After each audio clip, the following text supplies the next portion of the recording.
12वी परीक्षेचा जिल्ह्याचा निकाल 93.39% लागला. ऑनलाईन निकालानुसार इस्लामपुरातील 3 विद्यार्थ्यांनी 95%हून अधिक गुण मिळवलेत. शिराळा तालुक्याने 97.67% गुणांसह सलग तिसऱ्या वर्षी जिल्ह्यात आघाडी कायम राखली आहे. 66 शाळांचा निकाल 100% लागला आहे. निकालात यावर्षीही मुलींनीच बाजी मारली आहे. गेल्या वर्षीच्या तुलनेत 0.76% निकालात वाढ झाली आहे. विज्ञान शाखेचा निकाल सर्वाधिक 98.02% आहे. कोल्हापूर विभागात सांगली जिल्हा दुसऱ्या क्रमांकावर आहे. ऑनलाईन निकाल पाहण्यासाठी दुपारी 1 वाजल्यापासूनच विद्यार्थ्यांनी मोबाईलमध्ये लक्ष केंद्रित केले होते. संकेतस्थळावर ताण असल्याने ते सुरू होत नसल्याचा अनुभव विद्यार्थ्यांना आला. अनेक महाविद्यालयातही विद्यार्थ्यांनी निकाल पाहिला. उत्तीर्ण झाल्याच्या आनंदात जल्लोष केला.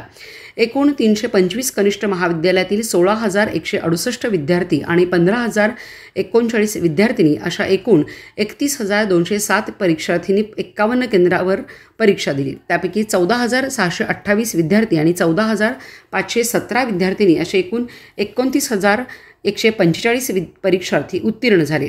उत्तीर्ण होणाऱ्या मुलांची टक्केवारी 90.47% तर मुलींची टक्केवारी 96.52% आहे. यंदाही निकालात मुलींनीच बाजी मारली आहे. विज्ञान शाखेचा निकाल सर्वाधिक म्हणजेच 98.02% लागला. 17,910 परीक्षार्थीपैकी 17,557 उत्तीर्ण झालेत. कला शाखेचा निकाल 82.96% लागला. 8,162 परीक्षार्थीपैकी 6,772 उत्तीर्ण झालेत. वाणिज्य शाखेचा निकाल 94.28% लागला. 4,201 विद्यार्थ्यांपैकी 3,961 विद्यार्थी उत्तीर्ण झालेत. व्यावसायिक अभ्यासक्रमाचा निकाल 92% लागला. 900 परीक्षार्थीपैकी 828 उत्तीर्ण झाले. पुनर्परीक्षार्थीची उत्तीर्ण होण्याची टक्केवारी 61.68% आहे. 1,271 पैकी 784 उत्तीर्ण झाले. तालुकानिहाय निकाल असा आहे.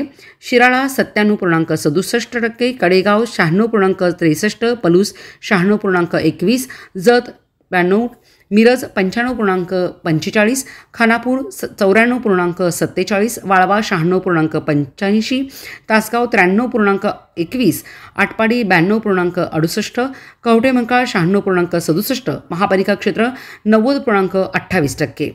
गेल्या वर्षी 12वी निकालाची टक्केवारी 92.63% होती. यंदा यामध्ये 0.76% वाढ झाली आहे. कोल्हापूर विभागात सांगली जिल्ह्याचा दुसरा क्रमांक आहे. सातारा जिल्ह्याचा तिसरा क्रमांक आहे. गुण पडताळणीसाठी 6 ते 20 मे या कालावधीत ऑनलाईन अर्ज करता येणार आहे.